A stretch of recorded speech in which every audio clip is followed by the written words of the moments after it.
Tadi kan kita udah baca nih penyaluran mana? Next, kemudian dari mulai penyaluran ini ada dari mulai perencanaan, penganggaran sampai dengan pelaksanaan.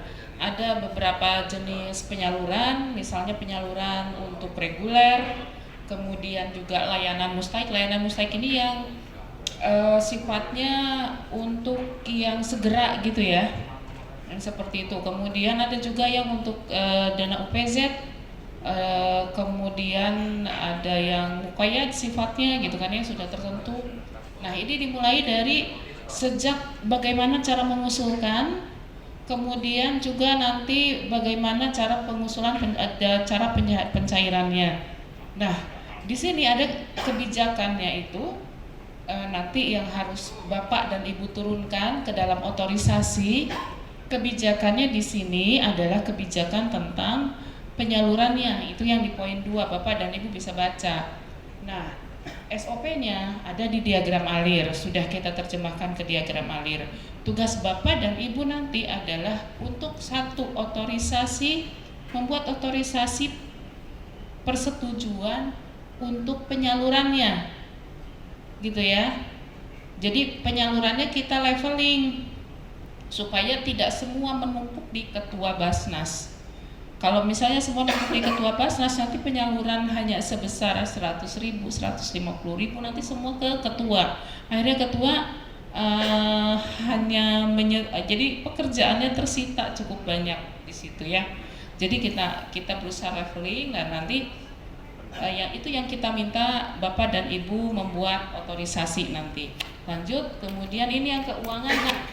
Kaitannya ini adalah core Basnas itu sendiri ya, adalah pengumpulan dengan penyaluran, di mana di antara pengumpulan dan penyaluran itu ada aktivitas keuangan, semuanya melibatkan uang, sehingga perlu penganggaran, perlu pencatatan. Jadi keuangannya perlu, finansialnya perlu, akuntansinya perlu, pelaporannya juga perlu, gitu ya. Ini yang kita atur di sini dari mulai perencanaannya, kemudian penetapan RKAT-nya bagaimana gitu ya.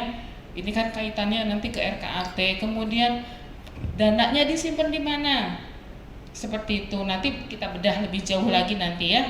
Nah, kira-kira ada sekian banyak SOP terkait dengan keuangan dan akuntansi, termasuk sampai pelaporan. Berikutnya lagi ada lagi prosedur pengadaan. Ini yang nanti akan kita bahas. Mudah-mudahan cukup. Ini pengadaan ini kita ada cukup pelik sebetulnya pengadaan itu. Karena apa? Di Basnas ini mungkin pengeluaran 70% pengadaan. Benar nggak? Baik untuk Basnas sendiri untuk dipakai di kantor maupun untuk mustahik, betul ya. Apalagi nanti mau Ramadan gitu kan ya, mau Ramadan gitu kan ya, mau Lebaran, pasti ini dari mulai zakat fitrah, sembako, segala macam event, segala macam itu pengadaan. Dan ini adalah puncak-puncaknya kegiatan Basnas. Nah, meskipun Basnas itu adalah lembaga pemerintah, tapi kami sudah berkonsultasi dengan LKPP.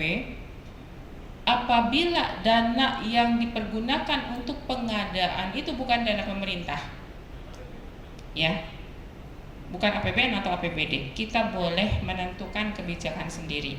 Ini yang nanti ini prinsipnya itu dulu ya. Kita boleh menentukan kebijakan sendiri selama itu bukan dana pemerintah. Kalau APBN atau APBD silakan pakai aturan pemerintah gitu ya, yang sudah ada Perpres berapa ya sekarang saya lupa. Ya. Kemudian begitu. Berikutnya lagi adalah URT dan manajemen aset. Nah, URT manajemen aset ini ada aktivitasnya akibat dari pengadaan.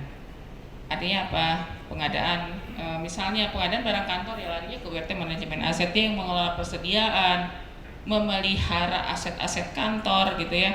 Kemudian melakukan pemeliharaan juga, pengamanan juga, seperti itu URT dan manajemen aset. Oke. Nah, ini berikut